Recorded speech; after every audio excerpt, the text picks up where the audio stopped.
Hello friends and welcome to the chemistry e-learners. Myself is Gauri.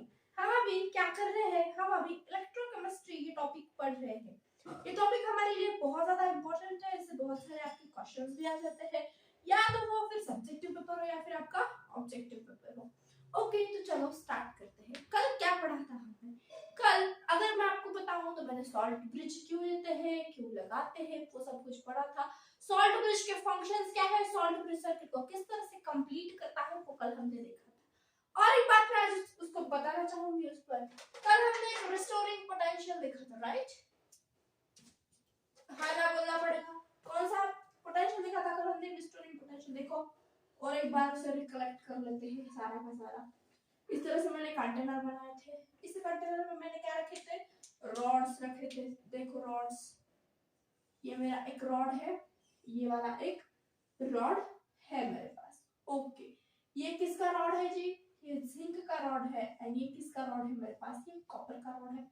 यहाँ पर मैंने ZnSO4 का सॉल्यूशन भरा है। यहाँ पर मेरे पास CuSO4 का सॉल्यूशन है।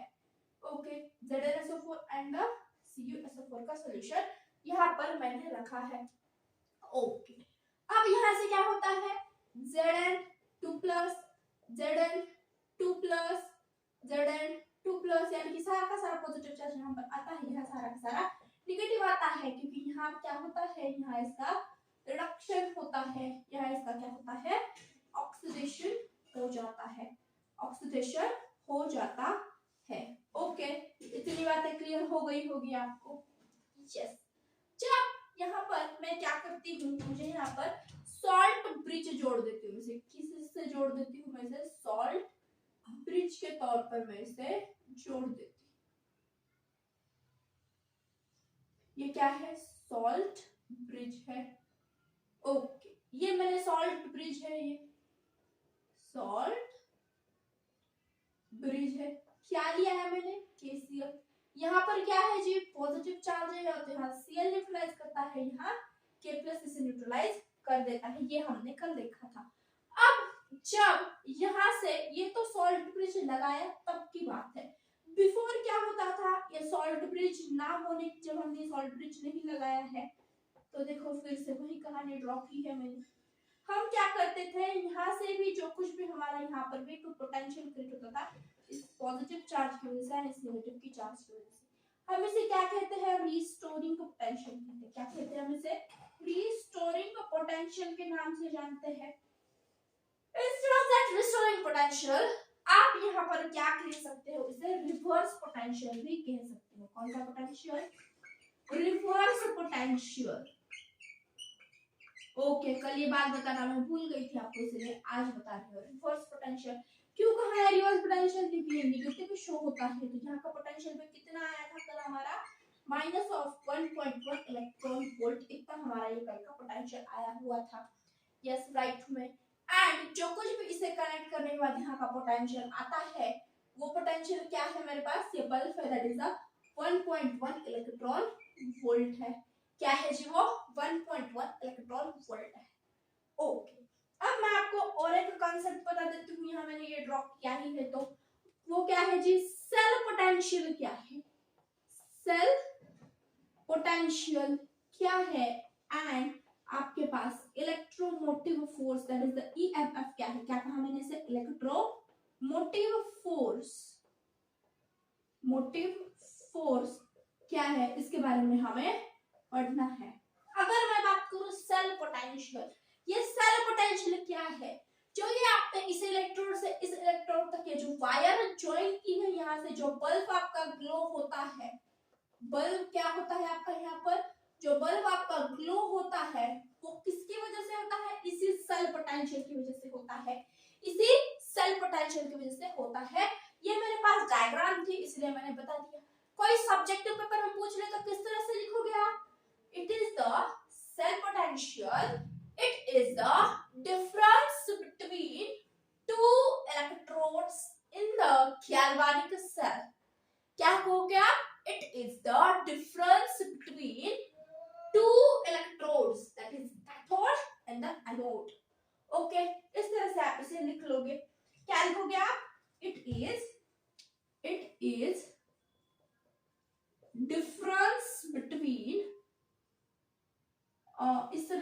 Of it is, okay just a minute, मैं आपको अच्छी लैंग्वेज में लिख कर दे देती हूँ। क्या लिखोगे आप? सेल पोटेंशियल एक्सप्लेन तो कर दिया है मैंने आपको, लिख लो the potential difference between, yes the potential difference between the potential difference between two electrodes, that is anode and cathode, anode and the cathode, हम उसे क्या कह देते हैं? हम उसे सेल का पोटेंशियल कह देते हैं। क्या कहते हैं जी? हम उसे सेल का पोटेंशियल कह देते हैं। ओके, अब जब मैं इसे सेल पोटेंशियल की बात करती हूँ एंड ईएमएफ की बात करती हूँ, तो कुछ बच्चे यहाँ पर कंफ्यूज हो जाते हैं कि सेल पोटेंशियल क्या है एंड ईएमएफ क्या है।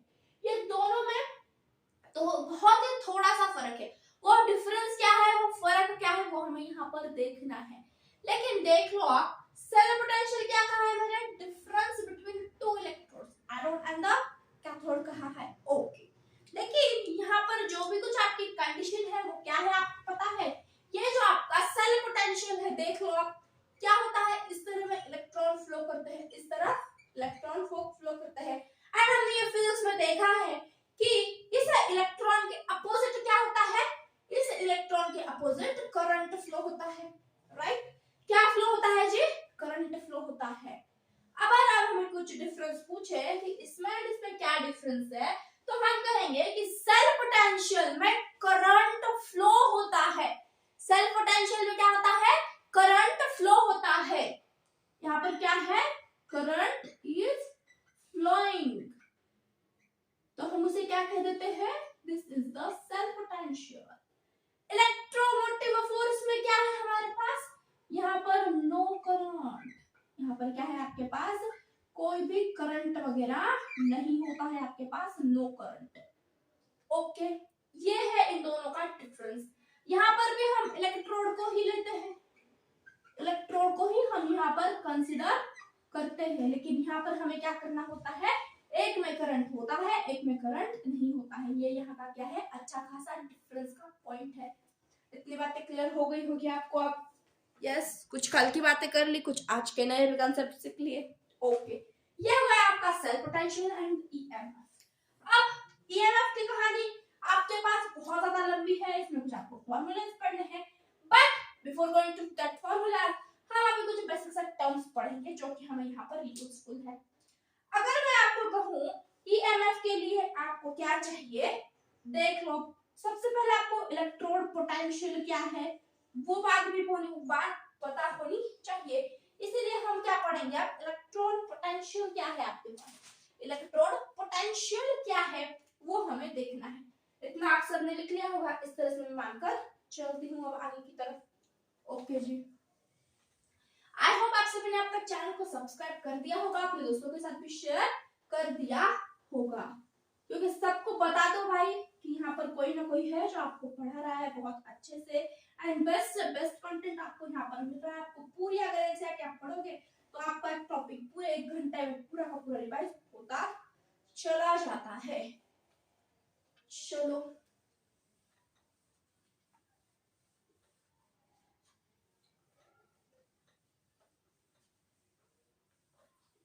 यस, चलो अब किसकी बात करते हैं हम? इलेक्ट्रोड पोटेंशियल की। किसकी? इलेक्ट्रोड पोटेंशियल की हम बात कर लेते हैं। क्या है ये इलेक्ट्रोड पोटेंशियल? पोटेंशियल क्या है? हमने कल तक पोटेंशियल का मीनिंग क्या देखा था? चार्ज आ जाए, उस चार्ज की वजह से इसमें कोई ना कोई डिफरेंसेस क्रिएट हो जाए, उस डिफरेंसेस को हम क्या कहते थे? इलेक्ट्रोड पोटेंशियल कहते थे। यस, यानी कि हम क्या लिख सकते हैं पोटेंशियल का meaning? The differences due to the charges is called as the potential. हम इसे सिंपल लैंग्वेज में डिफाइन कर सकते थे, क्योंकि हमने कल क्या किया था? रिस्टोरिंग पोटेंशियल कहां से लाया था हमने? रिस्टोरिंग, या फिर हमने यहाँ पर रिवर्स पोटेंशियल कहां से, किस तरह से लाया था? ड्यू टू द चार्जेस की वजह से लाया था, ड्यू टू चार्जेस की वजह से ये डेवलप हुआ था। ओके, अब अगर ये चार्जेस की वजह से आता है तो चार्जेस कहां पर थे हमारे? इलेक्ट्रोड पर ही यानी कि उसे इलेक्ट्रॉन इस सॉल्यूशन में थे हमारे पास, ना कि इलेक्ट्रॉन में। सॉल्यूशन में लिखना हमारे लिए अच्छा होता है। ओके, अब लिख लो पोटेंशियल कहां से आया ये। whenever there is whenever there is separation of charges, separation of charges, then electrode potential is generated. Electrode potential is generated. हम उसे क्या कहते थे? इलेक्ट्रोड पोटेंशियल कहते हैं। क्लियर है इतना आप सभी को? यस, क्लियर होना ही चाहिए। यस, अब इस इलेक्ट्रॉन पोटेंशियल में भी क्या आ जाता है हमारे पास? ऑक्सीडेशन पोटेंशियल क्या है, उसके बाद रिडक्शन पोटेंशियल क्या है, वो भी यहाँ पर एक टर्म आता है। अगर मैं आपको बताऊं oxidation potential and reduction potential क्या है, तो देखो सबसे पहले हम बात कर लेते हैं किसकी? ऑक्सीडेशन पोटेंशियल की। ऑक्सीडेशन पोटेंशियल की हम यहाँ पर बात कर लेते हैं। ऑक्सीडेशन पोटेंशियल, ऑक्सीडेशन का मीनिंग क्या होता है? फर्स्ट लेक्चर में ही देखा है, लॉस ऑफ इलेक्ट्रॉन कहते हैं हम। ऑक्सीडेशन का मीनिंग क्या है? लॉस ऑफ द इलेक्ट्रॉन है। पोटेंशियल का मीनिंग अभी अभी देखा है। हम क्या कहते हैं? मेरे पास इतना पोटेंशियल है कि मैं 2 घंटे स्टडी कर सकता हूँ, मेरा यही पोटेंशियल है। पोटेंशियल का मीनिंग क्या है? हम इतना ही वर्क कर सकते हैं, हम उसे क्या कहते हैं? पोटेंशियल। यानी कि ऑक्सीडेशन पोटेंशियल का मीनिंग क्या होगा फिर? वो कितना लॉस ऑफ इलेक्ट्रॉन कर सकता है, उसे हम क्या कहते हैं? Oxidation potential. वो कितना लॉस ऑफ इलेक्ट्रॉन कर सकता है, हम उसे क्या कहते हैं? उसका ऑक्सीडेशन पोटेंशियल। उसमें कितना दम है ऑक्सीडेशन पोटेंशियल का, उसे हम क्या कहते हैं? Oxidation potential. सेम हम रिडक्शन का मीनिंग क्या कहते हैं? Reduction potential. अगर मैं बात करूं रिडक्शन का मीनिंग क्या होता है? Gain of the electron. क्या होता है ये? Gain of the electron. Okay, इस गेन ऑफ द इलेक्ट्रॉन को, ये क्या है हमारे पास? गेन ऑफ इलेक्ट्रॉन है, यानी कि इसमें कितने इलेक्ट्रॉन गेन कर सकता है, हम उसे क्या कहते हैं? रिडक्शन पोटेंशियल कह देते हैं। सिंपल, इतना तो सबको क्लियर होगा। यस, अब देखो जो सॉल्यूशन लिया था फिर से वही सॉल्यूशन दे देती हूँ। देखो जी, ये मेरे पास है एक, मेरे पास ये एक है। ओके, ये मान लो कॉपर है, ये मान लो जिंक है। कॉपर का क्या होता है? रिडक्शन होता है। जिंक का क्या होता है? ऑक्सीडेशन हो जाता है। ओके, ये दोनों मैंने अलग अलग कंटेनर में लिए हैं। अब अगर आपको कोई पूछे कि सिर्फ और सिर्फ कॉपर का इलेक्ट्रॉन पोटेंशियल कितना है, तो क्या आप बता पाओगे?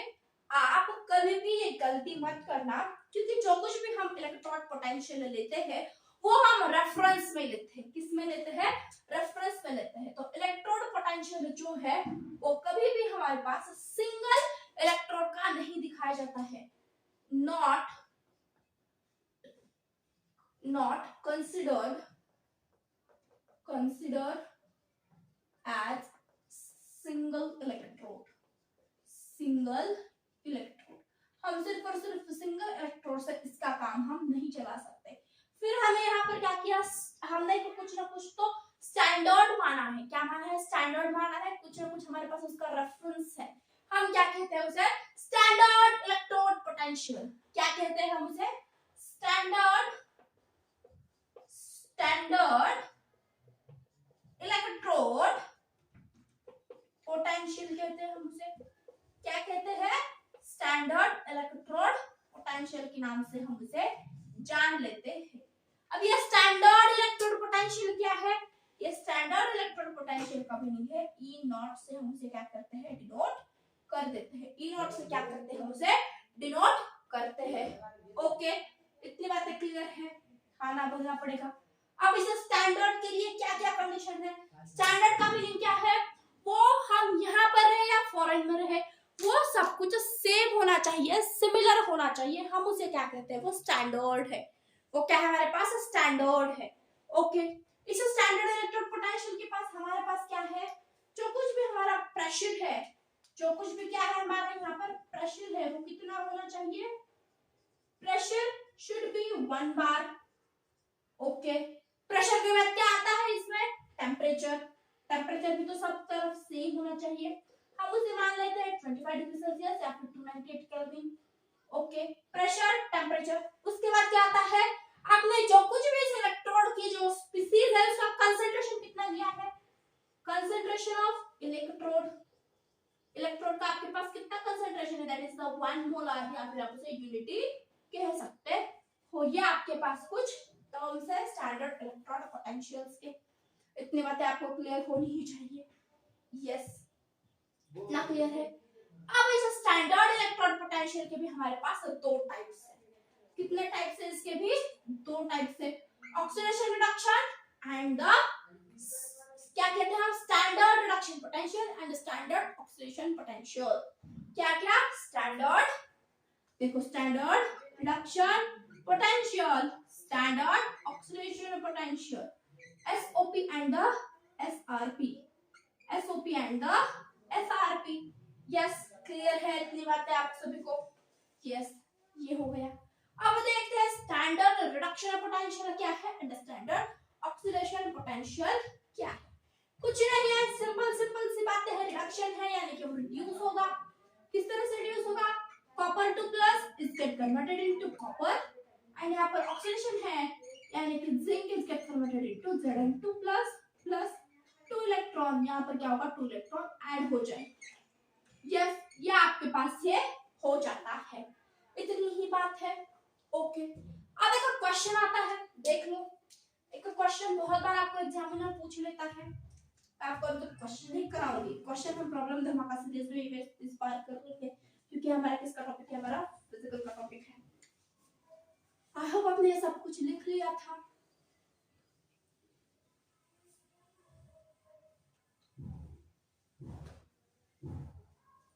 यस, चलो देखो, फॉर एग्जांपल कि हमारे पास स्टैंडर्ड इलेक्ट्रॉन पोटेंशियल है जो कि मैं E नॉट से डिनोट करती हूँ, वो ये आपको यहाँ पर दिया हुआ है, that is 0.34 electron volt, 0.34 electron volt. लेकिन आपको ये पता नहीं है कि ये ऑक्सीडेशन का दिया है या रिडक्शन का दिया है। जब एग्जामिनर लिखेगा, एग्जामिनर इस तरह से लिखेगा कि E not of reduction potential is equal to 0.36 electron volt है, E not of oxidation is equal to क्या है? 0.89 इलेक्ट्रॉन वोल्ट है, तो हम ये समझ सकते हैं। लेकिन जब एग्जामिनर कुछ भी रिडक्शन है ऑक्सीडेशन है नहीं बताता तो क्या करना चाहिए? यस, तो यहाँ पर कुछ बच्चे कंफ्यूज होकर अपना आंसर रॉन्ग कर देते हैं।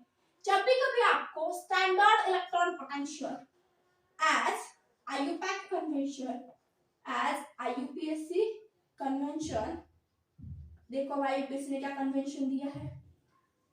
IUPAC कहती है कि standard electron potential, standard electron potential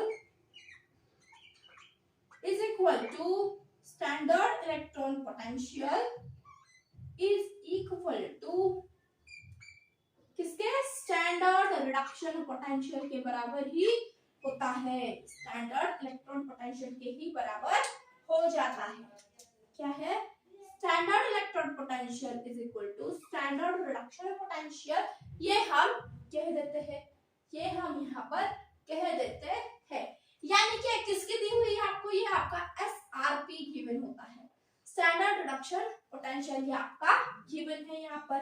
इतनी बातें क्लियर है? यस। अगर आपको SRP दिया है तो SOP निकालना आना चाहिए।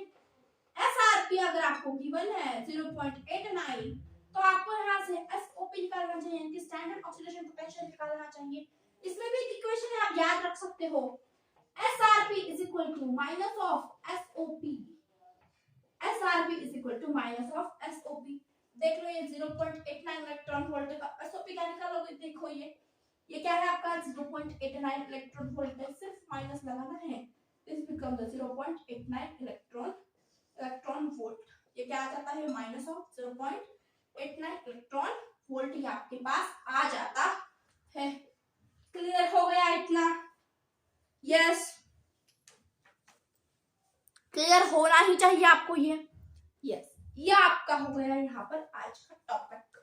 आई होप आपको इतनी बातें सारी की सारी समझी होगी, कुछ ना कुछ आपने यहाँ पर नई बातें सीखी भी होगी।